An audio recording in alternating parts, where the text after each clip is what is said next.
उसकी first slide ये है। एक रात को मैंने और भी चीज़ शेयर की थी बेटा, अब दरमियान में हमारी मीटिंग एंड नहीं होगी क्योंकि वो जूम ने इस पेंडेमिक सिचुएशन की वजह से अनलिमिटेड टाइम के लिए मीटिंग स्केड्यूल करने का ऑप्शन दे दिया है, ठीक है ना। मैंने आप लोगों के साथ शेयर किया था कि अब दरमियान में मीटिंग कम अज़ कम हमारी ख़त्म नहीं होगी, पूरे 10 बजे क्लास ख़त्म हो। अच्छा बेटा, जो आज हम पढ़ने जा रहे हैं जो आर्टिकल, वो है इलेक्ट्रिक फील्ड। तो ये चीज़ आपने पीछे भी पढ़ी हुई है, जस्ट एक रिवीजन है और फिर थोड़ा सा एडवांस लेवल पे कैसे हम चीज़ों को देखते हैं। बेटा आपने अपनी प्रीवियस क्लासेस में ये चीज़ पढ़ी हुई है कि एक सोर्स चार्ज अगर यहाँ पे ओरिजिन पे रखा है, ठीक है, स्मॉल क्यू हम कहते हैं सोर्स चार्ज के लिए हम यूज करते हैं, और टेस्ट चार्ज आर डिस्टेंस पे है, ठीक है। R vector is the position vector of the test charge, this r unit vector represent the direction of this, ठीक है, दिस आर वेक्टर। और जहाँ पे टेस्ट चार्ज रखा हुआ है वो पॉइंट पी हमने कहा है, ठीक है। तो बेटा अगर इस सोर्स चार्ज की वजह से, इस स्टैटिक पॉइंट सोर्स चार्ज की वजह से पॉइंट पी पे हम इलेक्ट्रिक फील्ड देखना चाहें, तो बेटा कल हमने फोर्स की एक्सप्रेशन देखी थी कि अगर सोर्स चार्ज ओरिजिन पे है तो फोर्स की एक्सप्रेशन आपके पास ये है, कूलम फोर्स या इलेक्ट्रोस्टैटिक फोर्स जो भी कहें। अब बेटा आपने प्रीवियस अपनी क्लासेस में ये पढ़ा हुआ है कि electric field is defined as force per unit test charge, ठीक है। तो बेटा जाहिर बात है ये एक्सप्रेशन आपको पहले पता है, इसको टेस्ट चार्ज कैपिटल क्यू से डिवाइड करेंगे तो कैपिटल क्यू इस कैपिटल क्यू को कैंसिल कर देगा और आपके पास ये एक्सप्रेशन आ जाएगी। बात क्लियर है बेटा? जी सर। ठीक है, आपके पास ये एक्सप्रेशन आ जाएगी जो आपने पिछली क्लासेस में एक स्टैटिक सिंगल पॉइंट चार्ज की वजह से इलेक्ट्रिक फील्ड देखी होगी। लेकिन केस क्या है कि when the source charge small q is placed at the origin of your coordinate system, ठीक है। और यहाँ से आप देख लें कि रेडियल डायरेक्शन में पॉइंट कर रही है, ठीक है। It acts along the line joining the source charge and point P. तो हमने इसलिए कहा कि आप यहाँ से नोट कर सकते हैं कि इलेक्ट्रोस्टैटिक फोर्स या कूलम फोर्स की तरह इलेक्ट्रिक फील्ड दी गई है। ओके, अब हम बात करते हैं बेटा कि अगर सोर्स चार्ज और ये तो आपका प्रीवियस नॉलेज है। अच्छा, इसमें सारी चीज़ें वही हैं जो बेटा हम कल डिस्कस कर चुके हैं, मैं दोबारा डिस्कस करना नहीं चाह रहा था कि इलेक्ट्रिक फील्ड डायरेक्टली प्रोपोर्शनल है चार्ज के मैग्नीट्यूड। जितना सोर्स चार्ज का मैग्नीट्यूड ज़्यादा होगा उतनी इलेक्ट्रिक फील्ड स्ट्रॉन्ग होगी। बात समझ आ रही है? और 1/r² वेरी करती है, यानी जितना फील्ड पॉइंट पी चार्ज से दूर होगा उतनी इलेक्ट्रिक फील्ड वीक होगी। बात समझ आ रही है ना? जी सर। और 1/4πε0 का भी वही रोल है कि यहाँ क्योंकि हम इलेक्ट्रोस्टैटिक फ्री स्पेस में डिस्कस कर रहे हैं तो यहाँ आप एप्सिलॉन नॉट की बात कर रहे हैं, परमिटिविटी ऑफ फ्री स्पेस या वैक्यूम की बात कर रहे हैं। और अगर कोई मीडियम रख दें तो जाहिर बात है कल जिस तरह हमने देखा था बिल्कुल सारी कैलकुलेशन उसी तरह है कि इलेक्ट्रिक फील्ड रिड्यूस होगी, यानी कि अगर डिस्टेंस सेम हो, चार्ज का मैग्नीट्यूड सेम हो, किसी डाइलेक्ट्रिक मटेरियल में रख देते हैं तो जितनी ज़्यादा कैपा वैल्यू होगी उस डाइलेक्ट्रिक मटेरियल की उतनी कम इलेक्ट्रिक फील्ड होगी पॉइंट पी के ऊपर। बात समझ आ रही है बेटा? जी सर। ओके, ये तो हो गया आपका प्रीवियस नॉलेज। अब बात करते हैं if the source charge small Q isn't located at the origin, ठीक है। और हमने कल जैसे डिफाइन किया था, लेट से हम कहते हैं कि आर प्राइम ओरिजिन से आर प्राइम डिस्टेंस पे सोर्स चार्ज पड़ा है और ये r prime is the position vector of your source charge and r prime is a constant vector because this distance is fixed. आपको पता है सोर्स चार्ज को हमने स्टैटिक रखना है, हम स्टैटिक चार्ज की फील्ड देख रहे हैं, इलेक्ट्रोस्टैटिक डिस्कस कर रहे हैं, ठीक है। हमारे पास okay position vector of the test charge या position vector of the field point P हमारे पास है ये आर वेक्टर, और separation vector from the source charge to point P is this R vector which is equal to R vector minus R prime vector. You know this, कल हम बात करके आए हुए हैं। तो बेटा इसके लिए हमने फोर्स की एक्सप्रेशन ये लिखी थी, या मैंने कहा कि आप मॉडिफाई करके इसको थोड़ा सा यूं भी लिख सकते हैं। So this was the force due to a single static point source charge that is at a distance r prime from the origin. बात समझ आ रही है? तो बेटा फोर्स की एक्सप्रेशन ये आ गई जो हमने कल भी फाइंड की थी. अब इलेक्ट्रिक फील्ड क्या है, इसको हम डिफाइन करते हैं एज फोर्स पर ये जो थ्री पैरेलल लाइंस है ना, ये बेटा मैथमेटिक्स में यानी पढ़ी जाती हैं, इज डिफाइंड एज. तो आपको पता है electric field is defined as force per unit test charge. तो बेटा टेस्ट चार्ज से डिवाइड करेंगे तो ये Q और ये Q कैंसिल हो जाएगा और बाकी की चीज़ क्या है, बाकी की इलेक्ट्रिक फील्ड है. ठीक है, तो इलेक्ट्रिक फील्ड की आपके पास ये एक्सप्रेशन आ जाएंगी बेटा. या यूँ आप ग्राफिक में लिखा देखेंगे और मैं कहता हूँ कि आप इस तरह लिखें तो ज़्यादा बेहतर. बात क्लियर होगी बेटा? जी सर. ठीक हो गया. अब बेटा मैं बात कर रहा हूँ अब मैं बात कर रहा हूँ डिस्क्रीट चार्ज डिस्ट्रीब्यूशन की, यानी कि we have more than one point source charge. ठीक है, यानी अगर एक से ज़्यादा चार्जेस हैं, स्टैटिक हैं, पॉइंट चार्जेस हैं, तो उनकी वजह से किसी पॉइंट पे इलेक्ट्रिक फील्ड क्या होगी. बेटा वो लास्ट डायग्राम जो मैंने बनाई थी, मैं दोबारा नहीं बनाई, जो कल आपने लास्ट स्लाइड पे देखी भी थी. बात समझ आ रही है ना? वही डायग्राम मैंने कहा दोबारा मैं नहीं बनाता हूँ. आपने देखा होगा ये भी वही डायग्राम है ऑलमोस्ट, तो इसलिए मैंने यहाँ पे नहीं बनाई. लेकिन आपको याद है कि नेट फोर्स की जो एक्सप्रेशन आएगी आई थी, net force was equal to this. ये या हमने इसे यूँ लिखा था, there you know that this is the net force on test charge capital Q exerted by all कितने थे I, exerted by I static point source charges. I represent the number of source charges. Okay, or R I prime vector, you know this is the position vector of the ith charge. बात समझ आ रही है बेटा? जी sir. तो ये आपके पास force की एक्सप्रेशन आपने लिखी थी. तो आपके पास जो नेट इलेक्ट्रिक फील्ड की डेफिनेशन होगी, net electric field at any location R. R location कौन सी है, जहाँ पे पॉइंट पी है. Net electric field at point P या at location R will be equal to the net force at that location divide by the test charge. तो बेटा जाहिर बात है ये टेस्ट चार्ज यहाँ से कैंसिल आउट हो जाएगा या ये इससे कैंसिल हो जाएगा, और आपके पास जो एक्सप्रेशन आएगी अब इलेक्ट्रिक फील्ड की, नेट इलेक्ट्रिक फील्ड की, वो ये होगी. This is the net electric field या टोटल इलेक्ट्रिक फील्ड. क्या मुराद है नेट या total electric field? Due to I static point source charges at point P या एट आर लोकेशन. बात क्लियर है बेटा? जी सर.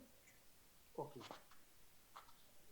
नेक्स्ट जो स्लाइड है हमारे पास वो रात को मैंने शेयर की थी बेटा, वो ये है,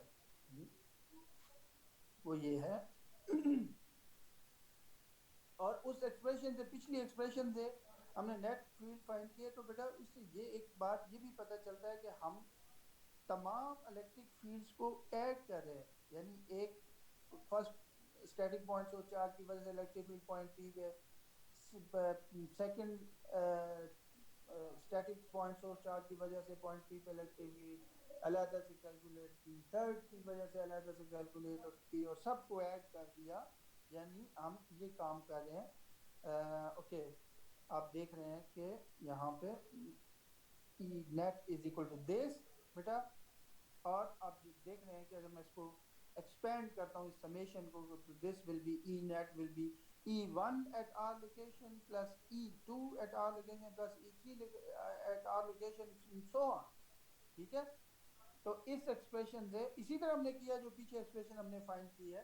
तो इसका मतलब बेटा क्या हुआ, इसका मतलब ये हुआ कि जो आपकी इलेक्ट्रिक फील्ड है that also obeys superposition principle. Electric force भी सुपरपोजिशन प्रिंसिपल ओबे करती है और इलेक्ट्रिक फील्ड भी सुपरपोजिशन प्रिंसिपल ओबे करती है. बात क्लियर है बेटा? जी सर. ओके, अच्छा, इस बेटा सारी डिस्कशन से अभी तक हमने देखा है कि चाहे हमारी फोर्स है सिंगल पॉइंट की चार्ज की वजह से जो ओरिजिन पे है, सिंगल पॉइंट चार्ज की वजह से ओरिजिन पे नहीं है, इलेक्ट्रिक फील्ड है सिंगल पॉइंट चार्ज की वजह से जो ओरिजिन पे रखा है. अच्छा, अगर वो single point source charge origin पे नहीं है, फिर हमने इलेक्ट्रिक फील्ड की एक्सप्रेशन देखी, हमारे पास डिस्क्रीट चार्ज डिस्ट्रीब्यूशन है, उसकी वजह से इलेक्ट्रिक फील्ड की एक्सप्रेशन देखी, तो हम देख सकते हैं कि ये आर वेक्टर पे डिपेंड, यानी स्पेस वेरिएबल पे डिपेंड कर रही है। बात समझ आ रही है बेटा? जी सर। हाँ, तो कहने का मतलब ये है कि स्पेस वेरिएबल पे डिपेंड करने का मतलब ये है बेटा, मैं कहता हूँ कि सिर्फ स्पेस वेरिएबल पे डिपेंड कर रही है, टाइम पे नहीं डिपेंड कर रही। आपको पता है कल हमने डिस्कशन भी की थी, आज भी ये चीज़ वही वाली डिस्कशन यहाँ पे भी है कि हमने देखा है कि इलेक्ट्रिक फोर्स या इलेक्ट्रिक फील्ड सिर्फ तीन चीज़ों पर डिपेंड करती है: चार्ज का मैग्नीट्यूड, ठीक है ना, डिस्टेंस और मीडियम। बात समझ आ रही है? और तो किसी चीज़ पर डिपेंड नहीं करती। अगर मैं कहता हूँ कि टाइम पे डिपेंड नहीं करती, तो इसका मतलब ये है कि बेटा अगर मैं एक चार्ज के मैग्नीट्यूड को फिक्स रखता हूँ, यानी उसको चेंज नहीं करता, और जो फील्ड पॉइंट है उसका डिस्टेंस मैं चेंज नहीं करता, और मैं मीडियम भी चेंज नहीं करता, मैं लंबे अरसे के लिए लेट से एक ही मीडियम के अंदर उस चार्ज को डिस्टेंस फिक्स रख के मैं रख देता हूँ, ठीक है? तो बेटा टाइम तो आपको पता है गुजरता जाएगा, आप 10 साल बाद 20 साल बाद भी उस पॉइंट पे फोर्स या फील्ड देखेंगे तो वो वही होगी। बात समझ आ रही है? क्योंकि आपने ना चार्ज के मैग्नीट्यूड को चेंज किया, ना डिस्टेंस को चेंज किया, ना मीडियम को चेंज किया। बात समझ आ रही है? तो बेटा इसलिए हम कहते हैं कि फोर्स टाइम पे नहीं डिपेंड है। टाइम हालांकि गुजरा 10 साल 20 साल, फोर्स नहीं चेंज हुई या फील्ड नहीं चेंज हुई। बात समझ आ रही है? इसको हम कहते हैं, हाँ तब चेंज होगी अगर मैं या तो चार्ज के मैग्नीट्यूड को छेड़ूं या मैं फील्ड पॉइंट को आगे पीछे मूव कर रहा हूँ, ठीक है? यानी it depend only on space variable, not on not on time. So that's why बेटा हम ये बात कहते हैं, हमें ये पता चलता है कि actually stationary charges produce electric field that is constant in time. Constant in time ये जरा डिफाइन लैंग्वेज में, हम फिजिक्स की लैंग्वेज में बात करते हैं तो हम कहते हैं constant in time. Simple words में आप क्या लें कि यूं समझ लें कि it does not depend on time. जो stationary charges electric field produce करते हैं, that does not depend on time. अच्छा, हमने क्यों जोर दिया इस बात पे कि स्टेशनरी चार्जेस जो इलेक्ट्रिक फील्ड स्टेशनरी, ठीक है? उसकी वजह यह है कि अगर चार्ज मूव करता होता तो बेटा फिर पॉइंट पी पे फील्ड चेंज होती रहती। मसलन अगर फ्लक्चुएट कर रहा है चार्ज, कभी कभी उस पॉइंट पी के करीब चला जाता है, कभी दूर चला जाता है, तो फिर बेटा जाहिर है उस पॉइंट पी पे फील्ड चेंज होगी। जाहिर है आपको पता जो है कि अगर पॉइंट पी चार्ज के करीब आ जाए तो मैग्नीट्यूड फील्ड का या फोर्स का ज्यादा होगा, दूर चला जाए तो कम होगा, सो ऑन। बात क्लियर है ना? जी सर। अच्छा बेटा, ये जो हम डिस्क्रीट चार्ज डिस्ट्रीब्यूशन के लिए हमने अभी अभी इलेक्ट्रिक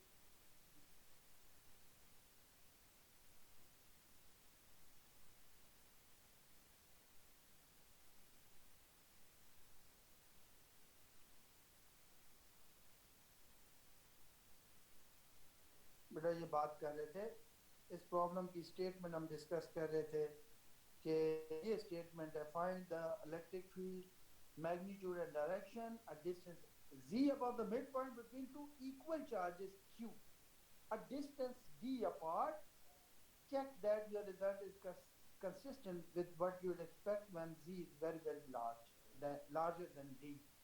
ओके बेटा, ये एक्चुअल प्रॉब्लम है। सिंपल सी बात है कि दो, वो कहता है ग्रिफिथ के दो चार्जेस हैं, दोनों पॉजिटिव चार्जेस हैं, पॉजिटिव पॉइंट चार्जेस हैं, और they are at a distance d upon, यानी कि इन दोनों चार्जेस के दरमियान जो डिस्टेंस है वो d है। तो कहता है कि मिड पॉइंट से, इन दोनों चार्जेस के मिड पॉइंट से z डिस्टेंस पे इलेक्ट्रिक फील्ड बताएं कि क्या होगी। From here to here distance है z, और जाहिर बात है बेटा यहाँ से यहाँ तक डिस्टेंस d/2 होगा, यहाँ से यहाँ तक डिस्टेंस भी d/2 होगा, क्योंकि टोटल डिस्टेंस इनके दरमियान d है और this is the mid point. बात समझ आ रही है? जी बात सर। क्लियर है बेटा? यस सर, क्लियर है। अच्छा ओके बेटा, सबसे पहले इसको हम सॉल्व करते हैं इस प्रॉब्लम को। सबसे पहले तो मैं ये करता हूँ कि मुझे कोऑर्डिनेट एक्सिस चूज करने पड़ेंगे, ठीक है। मैं इस तरह कोऑर्डिनेट एक्सिस चूज करता हूँ कि ये मैं ओरिजिन यहाँ पे मिड पॉइंट पे रखता हूँ, अपवर्ड मैं पॉजिटिव z एक्सिस लेता हूँ, towards right from origin towards right मैं पॉजिटिव y एक्सिस लेता हूँ, एंड टुवर्ड्स लेफ्ट डेफिनेटली फिर नेगेटिव y एक्सिस होगा। बात क्लियर है बेटा? इसको इस चार्ज को मैं कह लेता हूँ Q1, इसको कह लेता हूँ Q। अब देख लें कि दो एक से ज्यादा पॉइंट चार्जेस हैं तो ये डिस्क्रीट चार्ज डिस्ट्रीब्यूशन का प्रॉब्लम है, ठीक है। तो बेटा मैं इस चार्ज को Q1 कह लिया, इसको Q2 कह लिया, सिर्फ डिस्टिंग्विश करने के लिए। अदरवाइज आप जानते हैं it is given in the problem that Q1 is equal to Q2 equal to plus Q, दोनों ही Q1 और Q2 दोनों ही प्लस के हैं। बात समझ आ रही है? जी सर। डिस्टिंग्विश करने के लिए, ओके। और ये डिस्टेंस ओरिजिन से इस चार्ज का डिस्टेंस d/2 है, ओरिजिन से इस चार्ज का डिस्टेंस भी d/2 है। ये मैंने एक सिंगल कट लगाया ये बताने के लिए कि ये दोनों लेंथ इक्वल, ठीक है, हाँ, दोनों d/2 है। अच्छा, अब बात करते हैं बेटा, आपको पता है कि Q1 से क्योंकि पॉजिटिव चार्ज है तो इलेक्ट्रिक फील्ड लाइन जो है वो हर डायरेक्शन में, रेडियल डायरेक्शन में, away from the charge her direction में होंगी। हमने पीछे ड्रॉ भी की हुई है, लेकिन बेटा हमें क्योंकि उससे कंसर्न है जो पॉइंट P से पास कर रही है, क्योंकि हमने इलेक्ट्रिक फील्ड कैलकुलेट करनी है पॉइंट P से, तो बहुत सारी लाइन में से एक लाइन वो होगी जो पॉइंट P में से पास करेगी यूं करके। बात समझ आ रही है? बात समझ आ रही है बेटा? जी सर। इसको मैंने E1 कह दिया है ताकि आपको याद रहे कि this is the electric field associated with Q1, ठीक है। और आप देख रहे हैं कि क्योंकि E1 ये आपके पास YZ प्लेन है, ये E1 वेक्टर YZ प्लेन के अंदर है, तो बेटा जाहिर है ये Z एक्सिस के साथ कोई एंगल बना रहा होगा। Let me call that angle theta. मैं कहता हूँ E1 थीटा एंगल बना रहा है। तो बेटा आपको पता है कि कोई वेक्टर प्लेन में आप ऐसे मैट्रिक्स से पढ़ते आ रहे हैं कि कोई वेक्टर किसी प्लेन में कोई एंगल बना रहा है तो आप उसे कंपोनेंट्स में रिजॉल्व कर लेते हैं। तो बेटा मैं इसको कंपोनेंट में रिजॉल्व करता हूँ, एक कंपोनेंट ये होगा और एक कंपोनेंट ये होगा। अब बेटा मैंने ये जो एरो ड्रॉ किए हुए हैं ना इनके कंपोनेंट के लिए कि इनके कंपोनेंट इस डायरेक्शन में पॉइंट करेंगे, ये बेटा head to tail rule of vector addition से मैंने ड्रॉ किए। बात समझ आ रही है? ये जी ऐसे सर। ही नहीं मैंने इधर उधर एरो बना लिए, हेड टू टेल रूल से E1 is the resultant vector, ये दो ऐड हो रहे हैं। आप देख रहे हैं कि एंगल के सामने वाली साइड होगी E1 sin थीटा, और you can C from the figure that it is pointing right towards right, mean in positive y direction, तो पॉजिटिव y यूनिट वेक्टर। और एडजेसेंट साइड होगी, क्योंकि यहाँ पे 90 का एंगल बन रहा है इस कॉर्नर पे, ठीक है ना। एडजेसेंट साइड होगी E1 cos, यानी ये हम जब 90 का एंगल बना रहे हैं तो हम ट्रिग्नोमेट्रिक रेशियोज यूज कर रहे हैं जो आप 6-7 में पढ़ते आ रहे हैं, ठीक है ना। तो एडजेसेंट साइड होगी E1 cos थीटा, और you can C from the figure that it is pointing in positive z direction. तो ये बेटा E1 के तो हमने कंपोनेंट्स में रिजॉल्व कर। अब आते हैं सेकंड चार्ज की तरफ। तो बेटा सेकंड चार्ज का भी ये है, पॉजिटिव चार्ज है तो बहुत से अवे फ्रॉम दिस चार्ज बहुत सारी फील्ड लाइंस होंगी, लेकिन हमें क्योंकि उस फील्ड लाइन को देखना है जो पॉइंट पीछे पास कर रही है। हम बेटा अपने माइक्रोफोन ऑफ कर लें, आप घर के मामलात डिस्कस कर रहे हैं, ठीक है ना। क्लास लेते हुए आप छोड़ के क्लास घर के मामलात डिस्कस करें।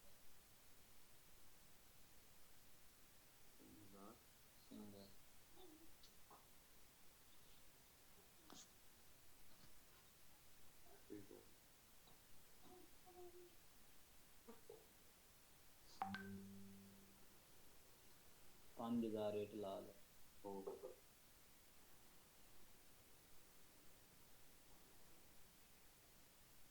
जी बेटा अब हम Q2 की तरफ आ जाएं तो बहुत सारी लाइन इसमें से अवे होंगी। इसमें से एक लाइन होगी जो पॉइंट P में से पास करेगी, जिसको हमने कहा है E2।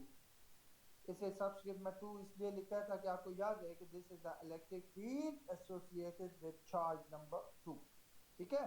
तो आप बेटा मैं अगर ये कहूँ कि ये एंगल भी थीटा होगा तो बात समझ आती है? उसकी वजह ये है कि आपने ऐसा मैथमेटिक्स में इसको मैं थीटा कहने के लिए मैं आपको एक्सप्लेनेशन दे रहा हूँ। बड़ा ये आपको बहुत ही बेसिक नॉलेज है, बहुत ही छोटी क्लासेस में जब आप ट्रिग्नोमेट्री पढ़ते हैं तो आप इस तरह की चीज़ें पढ़ते होंगे। मेरी बात आवाज़ आ रही है ना बेटा? जी जी सर सर आज आज आपको इतना पता है कि मुझे तो आज तक याद है कि मैट्रिक में हम थ्योरम्स पढ़ते थे मैथमेटिक्स के अंदर, ठीक है। और ये फर्स्ट थ्योरम होता था कि ये एक स्ट्रेट लाइन है, ठीक है, ये एक और स्ट्रेट लाइन है। तो आपने ऐसा थ्योरम पढ़ा होगा कि एक स्ट्रेट लाइन किसी दूसरी स्ट्रेट लाइन को अगर क्रॉस करती है तो ऑपोजिट एंगल्स हमेशा इक्वल होते हैं, जिन्हें आप कहते थे वर्टिकली ऑपोजिट एंगल्स और ऑलवेज इक्वल। बात समझ आ रही है? जी सर यस सर ये ना ऐसा आप थ्योरम पढ़ते हैं, फर्स्ट थ्योरम होता था मैथमेटिक्स। तो बेटा अगर ये एंगल थीटा हमने कहा तो ये भी थीटा होगा। बात क्लियर है? क्लियर यस है सर सर। अच्छा, मैं कहता हूँ बेटा कि ये एसोसिएलिस ट्राइंगल है। ये वाली जो ट्राइंगल है यहाँ से स्टार्ट होती है, ये और सारी ये एसोसिएलिस ट्राइंगल। एसोसिएलिस ट्राइंगल का आपको बेटा पता है कि एसोसिएलिस ट्राइंगल ऐसी होती है जिसकी दो साइड्स इक्वल होती हैं, ठीक है, जी सर और और दो एंगल एक साइड इक्वल नहीं होती। दो आपस में इक्वल होती है, एक नहीं होती। तो बेटा मैं कहता हूँ कि वो दो इक्वल साइड्स ये हैं, ठीक है, दो इक्वल साइड ये। अच्छा, अब क्योंकि अच्छा अब बेटा दो इक्वल साइड ये हैं, तो आपने ये भी पढ़ा होगा छोटी क्लासेस में कि जो दो इक्वल साइड्स होती हैं, हाँ, वो जहां पे एक दूसरे को मीट करती हैं उस पॉइंट से अनइक्वल साइड पे परपेंडिकुलर ड्रॉ करें तो वो बेसिकली अनइक्वल साइड का परपेंडिकुलर बाइसेक्टर होता है, ठीक है। परपेंडिकुलर बाइसेक्टर का मतलब है कि दो इक्वल पार्ट्स में डिवाइड कर देता है उस अनइक्वल साइड को। बात समझ आ रही है? जी सर। ये कौन है बेटा, इसको रिमूव कर दें।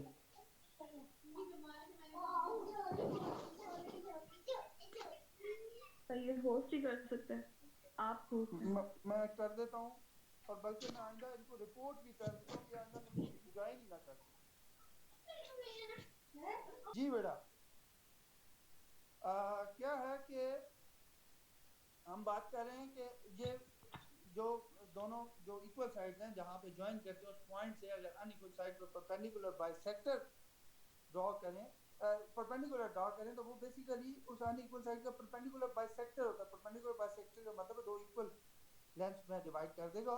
ना सिर्फ वो साइड का परपेंडिकुलर बाइसेक्टर होता है, वो एंगल का भी एंगल बाइसेक्टर भी होता है, यानी वो दो इक्वल एंगल में ये एंगल भी दोनों एंगल भी इक्वल होंगे। ये एसोसिएलिस ट्रायंगल का सिर्फ रूल है। तो ये एंगल भी इसका मतलब है थीटा होगा, और फिर ये स्ट्रेट लाइन ये वाली क्रॉस करिए स्ट्रेट लाइन को, इसका मतलब ये एंगल भी थीटा होगा। बात क्लियर है? जी सर क्लियर ठीक है। है। अच्छा, ये जो साइड मैंने कहा कि ये इक्वल है, और हमें एसोसिएलिस ट्रायंगल में हमें पता है दो साइड इक्वल होती हैं, तो ये साइड इक्वल है। तो बेटा इसकी लॉजिक भी आप देख रहे हैं फिगर से कि ये डिस्टेंस है z, दिस इज d/2, ये डिस्टेंस है z, ये कॉमन साइड है, दिस इज d/2, ठीक है ना। तो ये रूल है ट्रायंगल का कि अगर दो ट्रायंगल की दो साइड्स की लेंथ सेम हो, ठीक है, ये तो इसलिए सेम है कि दोनों में कॉमन, ये हमें पता है कि d/2 सेम है, ठीक है, कि दो अगर किसी ट्रायंगल की दो साइड इक्वल हो तो बेटा तीसरी भी इक्वल होती है। बात समझ आ रही है? आप इसके अलावा मैथमेटिकली भी देख सकते हैं कि this is z, this is d/2, तो यहाँ पे 90 का एंगल बन रहा है, तो पाइथागोरस थ्योरम अप्लाई करते हैं। आपको पता है ना, राइट एंगल ट्रायंगल पे आप पाइथागोरस थ्योरम अप्लाई कर सकते हैं। पाइथागोरस थ्योरम अप्लाई करें तो ये r2 डिस्टेंस है, यानी q2 का डिस्टेंस पॉइंट P से, इसको मैंने r2 कहा है। तो बेटा पाइथागोरस थ्योरम से आप लिख सकते हैं z square root of z square plus d square by 4, ठीक है। इसी तरीके से ये भी z है, ये साइड d/2 है, तो r1 मैंने इसलिए कहा कि q1 का डिस्टेंस फ्रॉम पॉइंट P, तो बेटा r1 भी यही होगा square root of z square plus d square by 4। इस पे भी पाइथागोरस थ्योरम यूज कर सकते हैं। यहाँ 90 का एंगल बन रहा है। बात क्लियर है ना? मैथमेटिकली भी आप देख सकते हैं, जो मैं बात कर रहा हूँ, ये साइड देख सकते हैं। ओके, ये हो गया एंगल थीटा। तो बेटा अब जाहिर है एंगल के सामने वाली साइड होगी E2 साइन थीटा, और आप देख सकते हैं कि ये किस डायरेक्शन में पॉइंट कर रहा है, नेगेटिव वाई डायरेक्शन में, ठीक है। और ये जो कंपोनेंट है ये सेम है, E2 एडजेसेंट साइड होगी E2 cos थीटा, और it is pointing in the positive z direction. बात क्लियर है बेटा?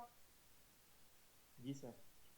यानी अब हम E1 वेक्टर को कंपोनेंट फॉर्म में लिख सकते हैं कि E1 vector is equal to E1 sin theta y unit vector plus E1 cos theta z unit vector. और इसी तरह E2 वेक्टर को लिख सकते हैं E2 cos theta z unit vector minus E2 sin theta y unit vector. बात समझ आ रही है बेटा? Yes sir. जी ठीक है। सर। और एक और चीज आप नोट करें कि R1 is equal to R2, ठीक है। और एक और चीज नोट करें कि मीडियम यहाँ पे फ्री स्पेस ही है, Q1 और Q2 दोनों सेम है, आपको पता है Q के इक्वल है, गिवन है। क्योंकि R1 R2 इक्वल है, सेम है, तो बेटा इसका मतलब है Q1 की वजह से इस पॉइंट पे जितना फील्ड का मैग्नीट्यूड, हाँ डायरेक्शन मुख्तलिफ हो सकती है, लेकिन मैं फील्ड का मैग्नीट्यूड की बात कर रहा हूँ, क्योंकि चार्ज का मैग्नीट्यूड सेम है, डिस्टेंस सेम है, मीडियम सेम है, तो ज़्यादा फील्ड चेंज नहीं होगी। तो Q1 की वजह से जितना फील्ड का मैग्नीट्यूड पॉइंट P पे होगा, Q2 की वजह से उतने ही फील्ड का मैग्नीट्यूड, इलेक्ट्रिक फील्ड का मैग्नीट्यूड पॉइंट P पे होगा। बात समझ आ रही है? जी सर। अच्छा, नेक्स्ट बेटा आपके पास ये पेज है, और बेटा आप देख ही रहे हैं कि मैंने ये चीज बताने की कोशिश की है कि Q1 is equal to Q2 that is plus two, both are plus two, ठीक है, ये तो गिवन है इन द प्रॉब्लम। और बेटा ये चीज हमें कहाँ से पता चली? ज़ाहिर है वो मिड पॉइंट और दैट्स उस सारी चीज की वजह से मैं पीछे डिस्कस करके भी आया हूँ कि R1 is equal to R2 is equal to R, and that R is by using Pythagoras theorem that will be square root of z square plus d square by 4। और जिस तरह मैं अभी पीछे डिस्कस कर रहे होंगे E1 मैग्नीट्यूड E2 मैग्नीट्यूड, ये भी सेम होंगे, इनको मैं डिफाइन कर देता हूँ E से, ठीक है। यानी E1 भी E के इक्वल रख देता हूँ, E2 के E के इक्वल, दोनों सेम जो है, तो वहाँ पे जो मैग्नीट्यूड है इलेक्ट्रिक फील्ड वो है 1/4πε0 Q divided by distance square, distance हमारा था ये R स्क्वायर, और इसका मतलब ये आ गया 1/4πε0 Q divided by z square plus d square by 4। बात समझ आ रही है? देखिए, जी सर। और E1 वेक्टर मैंने आपको जिस तरह बताया कि E1 वेक्टर हम कंपोनेंट फॉर्म में इस तरह लिखते हैं, पीछे मैं जिक्र करके आया हुआ था। E2 हम इस तरीके से लिख सकते हैं। तो बेटा net electric field at point P due to both those charges Q1 and Q2, ठीक है, that will be equal to this. हमें कैसे पता चला? प्रिंसिपल ऑफ सुपरपोजिशन, ठीक है, दो ही चार्जेस हैं, तो जाहिर है नेट इलेक्ट्रिक फील्ड एक की वजह से प्लस दूसरे की वजह से उस पॉइंट P पे हो। बात क्लियर है बेटा? जी सर। जी सर। अच्छा, अब ये मैंने वैल्यू यहाँ पे सब्स्टिट्यूट कर दी, E1 की E2 की यहाँ पे वैल्यू सब्स्टिट्यूट कर दी, आप देख रहे हैं। तो आपको पता है कि ये दोनों कैंसल आउट हो जाएंगे। मैंने रीजन दी है कि because both are equal in magnitude but opposite in direction. अच्छा बेटा, आप सोचेंगे कि इक्वल इन मैग्नीट्यूड कैसे हो गए, इधर भी साइन थीटा है इधर भी साइन थीटा, चलो ये तो ठीक है। वाई यूनिट वेक्टर है तो भी वाई यूनिट वेक्टर, ठीक हो गया। यहाँ प्लस साइन है यहाँ माइनस साइन है, ठीक हो गया, कैंसिल हो सकते हैं। बट यहाँ E1 मैग्नीट्यूड है यहाँ E2 मैग्नीट्यूड है, लेकिन बेटा आपको पता है हम डिस्कस करके आ चुके हैं कि E1 मैग्नीट्यूड E2 मैग्नीट्यूड के इक्वल है। So these two components are equal in magnitude but opposite in direction, so that's why they cancel each other। बात क्लियर है बेटा? जी सर। हाँ, इससे मुझे एक योग याद आ गया, मुझे अक्सर स्टूडेंट के साथ मैं शेयर भी करता हूँ कि equal in magnitude opposite in direction. कि एक दफ़ा एक रेसलर था, वो एक फिजिसिस्ट के पास आया और कहने लगा कि आज मैंने अपने से ताकतवर आदमी को गिरा दिया। तो फिजिसिस्ट ने कुछ सोचा, जाहिर है फिजिक्स में तो लॉजिक होती है, वो ऐसे तो नहीं बात फिजिसिस्ट करते। तो फिजिसिस्ट ने कहा कि ऐसा पॉसिबल नहीं है। उसने कहा कि वो क्यों? मैंने भाई गिराया है, रेसलर ने कहा। उसने कहा देखो ना, अगर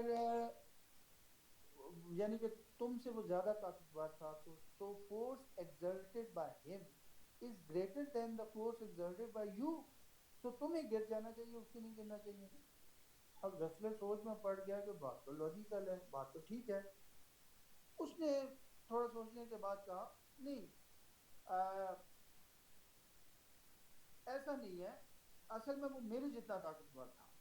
तो फिजिसिस्ट ने कहा कि बट ये भी पॉसिबल नहीं है, फिर दोनों को नहीं गिरना चाहिए। उसने कहा यार कैसी बात कर रहे हो, मैंने गिराया। वो कहता नहीं नहीं नहीं गिरना चाहिए। फिजिसिस्ट ने उसकी लॉजिक ये थी कि बिकॉज दोनों एक जितने ताकतवर थे, so force force exerted by him is exactly equal in magnitude with the force exerted by you, but both the forces are in opposite direction, equal in magnitude but opposite in direction, so they cancel each other, तो दोनों को नहीं गिरना चाहिए। तो वो बेचारा बड़ा परेशान हुआ कि बात तो लॉजिकल है। उसने कहा नहीं, असल में वो मुझसे थोड़ा सा कम ताकतवर है। तो फिजिसिस्ट ने कहा ये कौन सी मुश्किल बात है, मुझसे भी कम ताकतवर ले और मैं भी उसे गिरा दूंगा।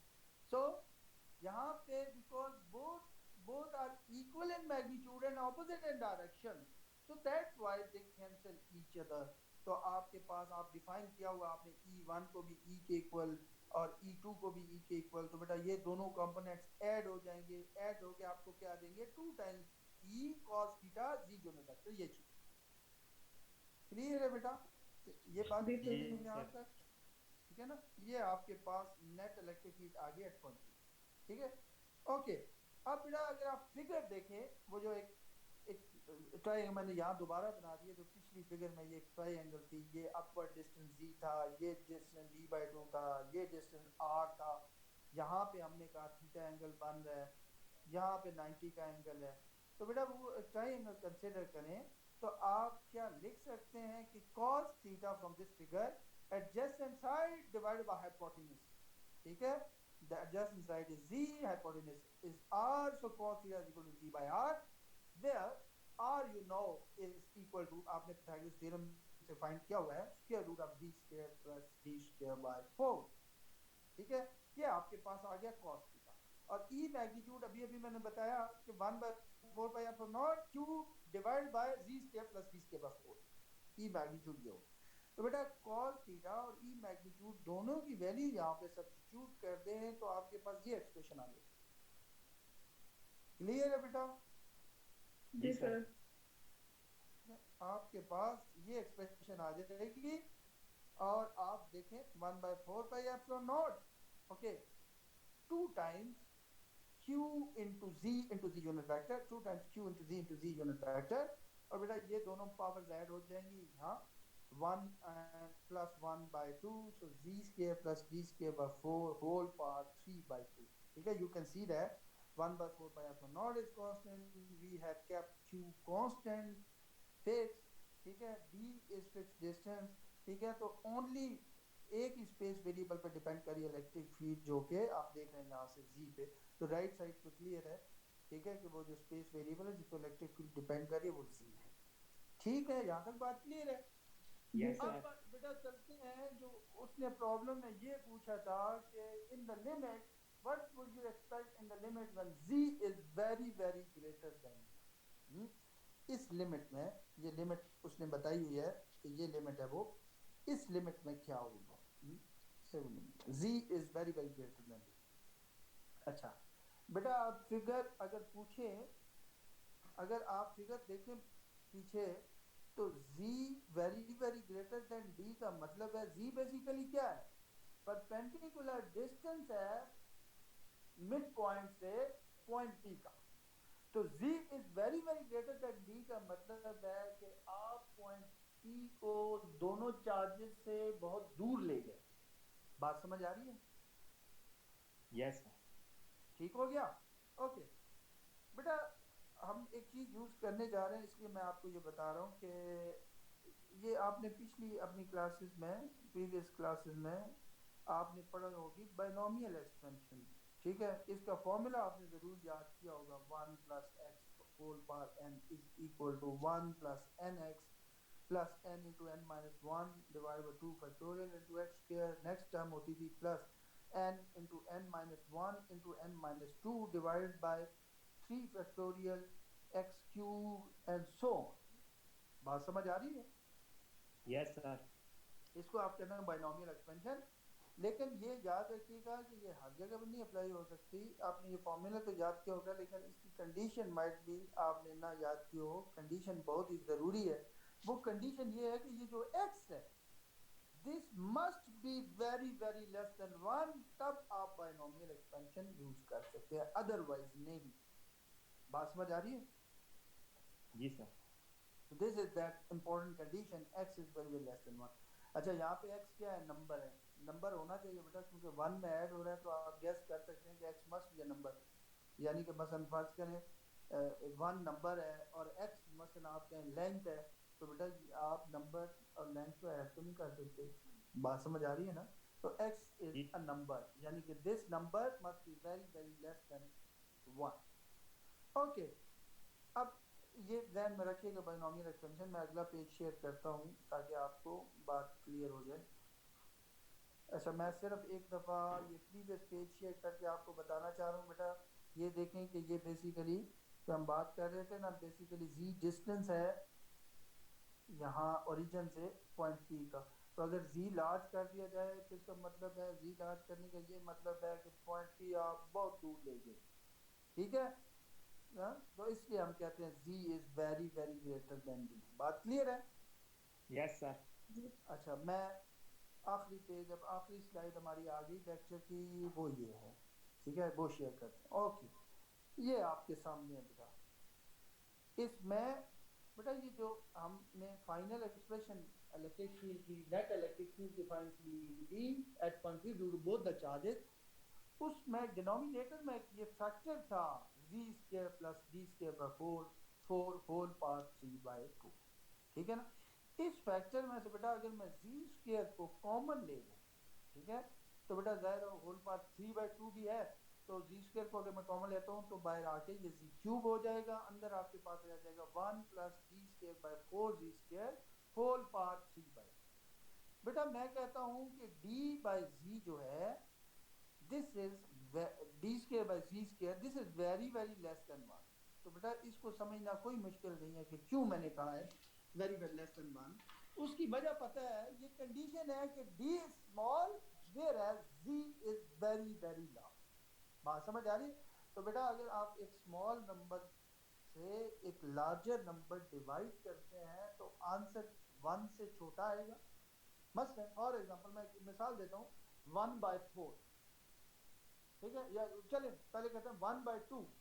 1/2 का मतलब है आपका आंसर है 0.1, लेस देन 1 है। हाँ, लेकिन 1/4 करूं तो it will be 0.25, not 0.50, it is 0.2, और छोटा हो गया 1 से। बात समझ आ रही है?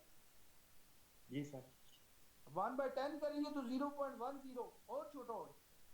तो अगर आप एक स्मॉलर नंबर से लार्जर हो, सिंपल अरिथमेटिक्स है, आपकी क्लास 2-3 का नॉलेज है, तो आपका आंसर लेस देन 1 आएगा। और अगर उसका स्क्वायर ले लें तो इवन लेस देन 1।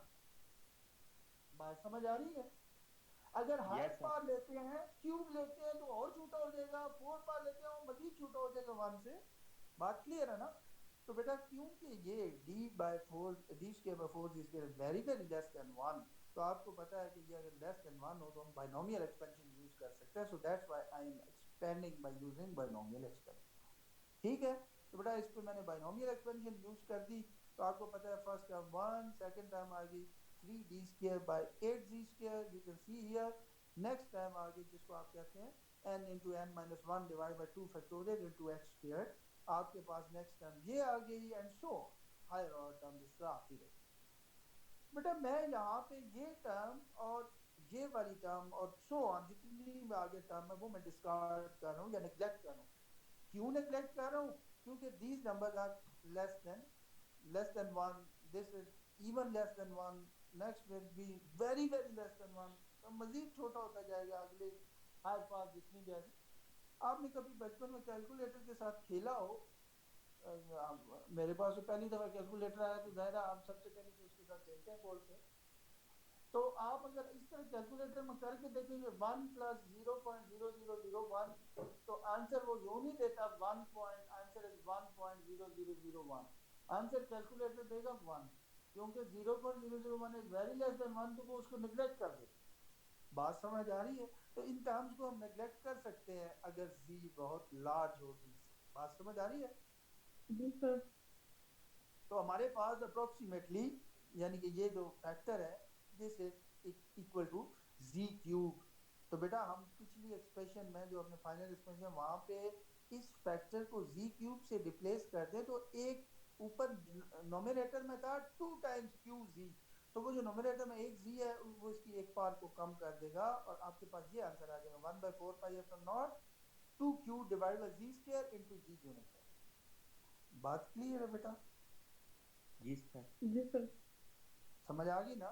तो ये आपके पास इलेक्ट्रिक फील्ड की एक्सप्रेशन आ जाएगी। तो बेटा अगर एक बात सोचें कि अगर ये मेरे पास कोऑर्डिनेट एक्सिस है, यहाँ ओरिजिन है, ये अपवर्ड z एक्सिस है और यहाँ चार्ज 2q पड़ा है और z disk point p axis के ऊपर है, तो अगर मैं इसके लिए कूलम लॉ की मदद से इलेक्ट्रिक फील्ड लिखना चाहूँ, CR बेटा अटेंडेंस ले लें मैं ताकि ओके आगे सर। बात करूँ।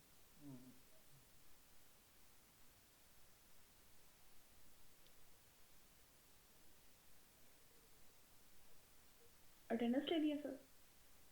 ले ली? सर जी मैं क्या सर, लिख? स्टार्ट कर। ठीक है बेटा। तो बेटा ऐसी सिचुएशन हो कि 2q यहाँ पे ओरिजिन पे रखा है और पॉइंट p पे अगर आपने कूलम लॉ की मदद से इलेक्ट्रिक फील्ड लिखनी है, ये जो पीछे हमने इलेक्ट्रिक फील्ड के लिए इलेक्ट्रिक फील्ड की एक्सप्रेशन पढ़ी थी ना बेटा, that is actually Coulomb law for electric field. हाँ, तो हम कूलम लॉ से इलेक्ट्रिक फील्ड लिखना चाहते हैं तो हमें पता है 1/4 pi epsilon naught the charge 2q divided by the distance square z square. और डायरेक्शन कौन सी है इलेक्ट्रिक फील्ड की? Positive z direction. यही एक्सप्रेशन आएगी। तो कहने का मतलब ये है कि at very large distance when z is very very greater than d, both the charges behave as a single charge with magnitude 2q placed at the origin। बात समझ आ रही है? बात जी सर। क्लियर है बेटा? ये इस एक्सप्रेशन से हमें ये पता चला। ओके, अब हम बात करते हैं आगे बेटा कॉन्टिन्यूस, क्योंकि हम सिंगल पॉइंट चार्ज की भी बात कर चुके हैं, ओरिजिन पे है ओरिजिन पे नहीं है।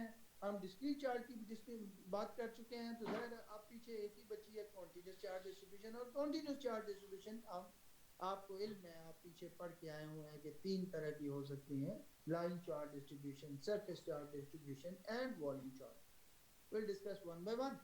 ठीक है, ये चीज़ें ये भी आपके बेटा प्रीवियस नॉलेज इतना मुश्किल नहीं है कि पहली आपके पास है लाइन चार्ज डिस्ट्रीब्यूशन। अच्छा, लाइन चार्ज डिस्ट्रीब्यूशन की एग्जांपल बेटा हो सकती हैं, mean if charge is distributed, इससे फर्क नहीं पड़ता कि वो यूनिफॉर्मली डिस्ट्रीब्यूटेड है नॉन यूनिफॉर्मली डिस्ट्रीब्यूटेड है। If the charge is distributed along the length of the wire, ठीक है, तो that is an example of line charge distribution if the charge is distributed along the length। अच्छा, यहाँ पे मैंने यही बताने की कोशिश की है कि charge spread out along a line not necessarily straight is described by a letter lambda। अच्छा, ये मैंने क्यों लिखा है not necessarily straight, यानी कि लाजमी नहीं है कि वो वायर स्ट्रेट हो और उसकी लेंथ स्ट्रेट वायर की लेंथ के अलॉन्ग अगर चार्ज डिस्ट्रीब्यूटेड है तो वही लाइन चार्ज डिस्ट्रीब्यूशन के एग्जांपल नहीं बेटा। वो वायर किसी भी शेप में है, अगर उसकी लेंथ के अलॉन्ग डिस्ट्रीब्यूटेड है तो वो लाइन चार्ज डिस्ट्रीब्यूशन एग्जांपल है। मसलन स्ट्रेट वायर है तब भी है along the length distributed charge. अगर आपके पास रेक्टेंगुलर वायर है, रेक्टेंगुलर वायर लूप है, तो बेटा उसके पेरीमीटर के अलॉन्ग चार्ज डिस्ट्रीब्यूटेड है, वो भी लाइन चार्ज डिस्ट्रीब्यूशन की एग्जांपल है। अगर स्क्वायर है आपके पास, स्क्वायर लूप है, स्क्वायर फ्लो लूप, तो उसके पेरीमीटर के अलॉन्ग जो चार्ज डिस्ट्रीब्यूटेड है वो भी लाइन चार्ज डिस्ट्रीब्यूशन की एग्जांपल है। अगर आपके पास सर्कुलर क्लोज वायर लूप है, ठीक है, तो उसके सर्कमफ्रेंस के अलॉन्ग अगर चार्ज डिस्ट्रीब्यूटेड है वो भी लाइन चार्ज डिस्ट्रीब्यूशन की एग्जांपल है। इसलिए मैंने कहा है कि लाजमी नहीं है कि वो वायर स्ट्रेट हो, it is not necessary that wire must be a straight one. बात क्लियर है? जी sir. Charge spread out along the line not necessarily straight is described by a Greek letter lambda। आपको पता है ये Greek letter बड़ा famous है, lambda इसे कहते हैं। आप पीछे पीछे क्लास में इलेक्ट्रिसिटी मैग्नेटिज्म 1 में भी पढ़ते हैं। And this lambda represent the linear charge density, और you can say line charge density. बाद राइटर से लीनियर चार्ज डेंसिटी कहते हैं, बाद लाइन चार्ज डेंसिटी कहते हैं, एक ही चीज का नाम है, ठीक है ना। representing the line charge density, the linear charge density, and how you define linear or line charge density. Beta, you define, okay, you define the line charge density and linear charge density charge per unit length. बात समझ आ रही है? Lambda sir. is actually the charge per unit length, the linear charge density, line charge या linear charge density. और because it is defined as charge per unit length, तो बेटा जाहिर है इसकी डायमेंशन जो होंगी चार्ज की डायमेंशन डिवाइडेड बाय लेंथ की डायमेंशन, तो बेटा फिर ऐसे यूनिट क्या हुई, कूलम पर मीटर। बात समझ आ रही है? जी सर आ रही है। ठीक हो गया बेटा, ओके। अच्छा, नेक्स्ट है सरफेस चार्ज डिस्ट्रीब्यूशन। अच्छा, सरफेस चार्ज डिस्ट्रीब्यूशन की एग्जांपल क्या हो सकती है बेटा? आपके अगर एक बॉक्स है, ठीक है, और बॉक्स की आउटर जो सरफेसेस हैं जिनको आप टच कर सकते हैं, क्लोज बॉक्स है, उसकी बाहर आउटर सरफेस जिनको आप टच कर सकते हैं, अगर चार्ज सरफेस पे है तो that is example of surface charge distribution. और लाजमी नहीं है कि वो सरफेसेस फ्लैट हो। मसलन अगर सिलेंडर आपके पास और सिलेंडर की कर्व सिलेंड्रिकल सरफेस के ऊपर चार्ज है, तो that is also an example of surface charge distribution. अगर स्फीयर की सरफेस पे चार्ज डिस्ट्रीब्यूटेड है, वेदर यूनिफॉर्मली और non uniformly, that is an example of surface charge distribution. तो दैट्स व्हाई मैंने कहा हुआ है कि for example the surfaces of the boxes, cylinder, sphere, etc, all these are the examples of surface charge distribution. बात समझ आ रही है? Charge spread out over a surface, not necessarily flat. It is not necessary कि वो surface जो है वो flat surface होनी चाहिए। मसलन आपको पता है बॉक्सेस की केस में तो flat surfaces मिलेगी, लेकिन सिलेंडर और स्फीयर की केस में आपको कर्व surfaces मिलेंगी। बात समझ आ रही है? लेकिन ये भी हमने कहा कि सरफेस चार्ज डिस्ट्रीब्यूशन की एग्जांपल है, तो इसलिए यहाँ पे मैंने बता दिया कि लाजमी नहीं है कि वो सरफेस फ्लैट ही हो, वो जैसी भी शेप की हो, अगर चार्ज सरफेस पे डिस्ट्रीब्यूटेड है तो that is example of surface charge distribution, and it is represented by a Greek letter known as sigma. What is sigma? Okay, sigma is beta surface charge density. Sigma is basically surface charge density, ठीक है। और because surface charge density, how you define surface charge density? Surface charge density is defined by charge per unit area. बात समझ आ रही है? And because it is defined as charge per unit area, so SI unit will be charge की dimension divided by area, length square की dimension. So SI unit will be coulomb per square meter. बात समझ आ रही है बेटा? जी sir आ रही। आगे आगे नेक्स्ट जो आपके पास है बेटा वो है volume charge density. Volume charge density की एग्जांपल हो सकती है if the charge is inside. Inside का मतलब है within the meet of the boxes और सिलेंडर्स और sphere. Inside, within the volume, within the meat of the box, cylinder or sphere, ठीक है। तो that are all those are examples of volume charge distribution. बात समझ आ रही है? And charge spread throughout the volume, throughout the meat, ठीक है ना, is described by a Greek letter rho. आप इसको कहते हैं rho, ठीक है। Where rho क्या चीज है? Rho is volume charge density. And how you define volume charge density? Charge per unit volume. Because it is defined as charge per unit volume, यानी charge की dimension divided by length cube की dimension, volume की dimension. So the SI unit of volume charge density will be coulomb per cubic meter. बात समझ आ रही है बेटा? जी सर। ऐसे ही आप पीछे पढ़ के आए होंगे कॉन्टिन्यूस चार्ज डिस्ट्रीब्यूशन, ये 3 टाइप है।